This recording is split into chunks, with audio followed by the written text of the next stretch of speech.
When I refused to be my sister's servant, my mom threw a plate at me. That night I walked out for good. Now they're begging me to return. The plate missed my eye by less than an inch.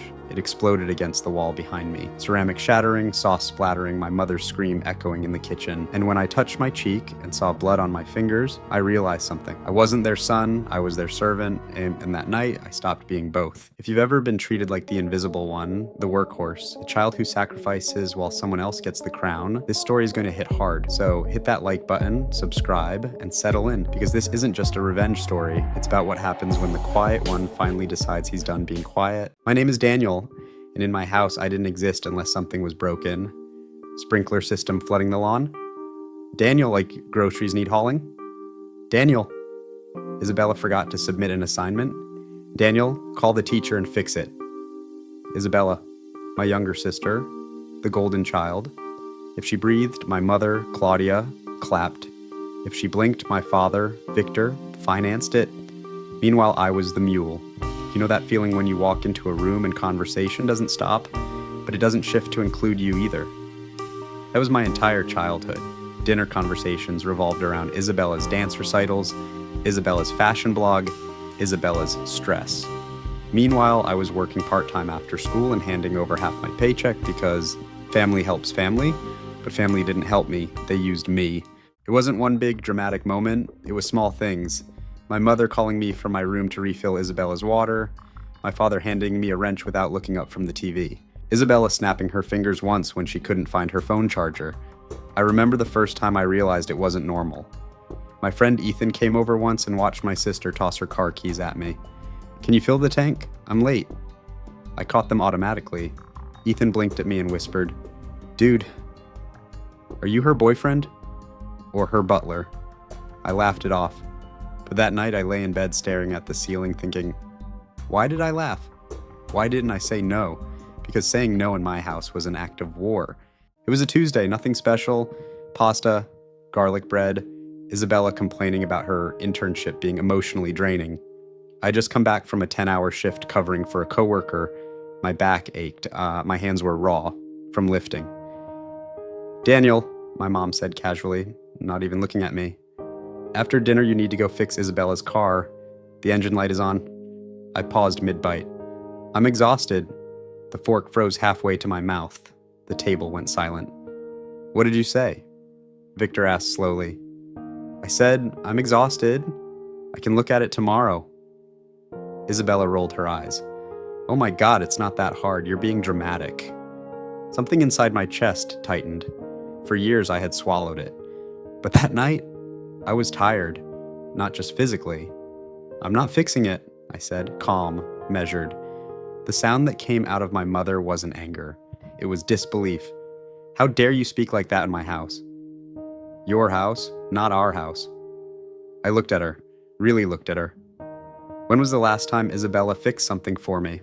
I asked quietly. That's when it happened. The plate lifted from her hand so fast I didn't register it. Then, impact. Ceramic shattered against the wall.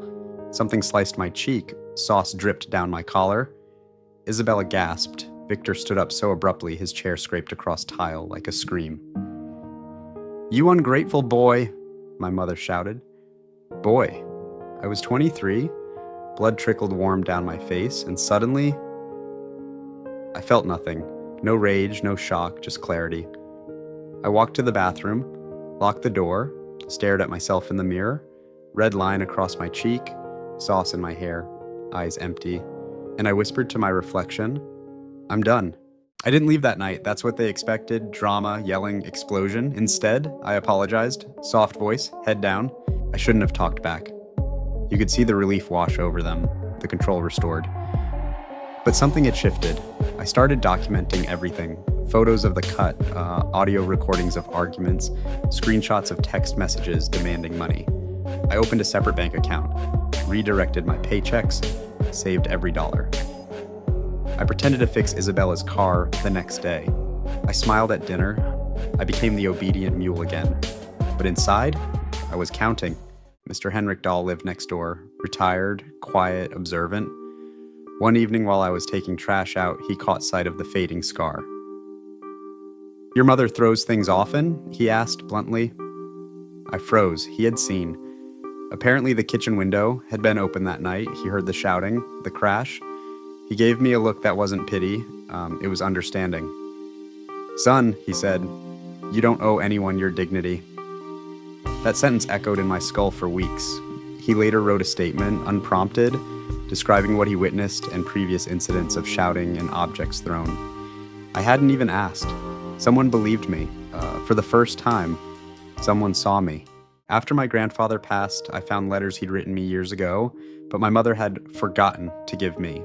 In them, he encouraged me to pursue engineering, to leave, to build. He had noticed too. I hope one day you live somewhere the air feels lighter, one line read. I held that letter like a map. Seattle? That was the city he once told me about. Opportunity, tech jobs, fresh starts. So I made a decision, not just to leave, but to leave clean. I met Matteo Rossi at work. He managed operations, calm, sharp. One day he noticed me staying late again. You're not sleeping, he observed. I surprised myself by telling him everything. Not dramatically, just facts.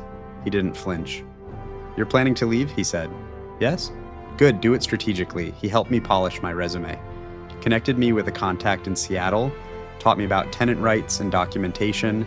He didn't tell me to forgive. He didn't tell me to endure. He told me to prepare. 6 months after the plate incident, I had enough saved. A job offer secured, apartment lined up, evidence organized. The night I left, I packed a single duffel bag. Scar faint, but still visible. At dinner, my mother complained about the rising utility bill. Daniel, you need to pick up extra shifts.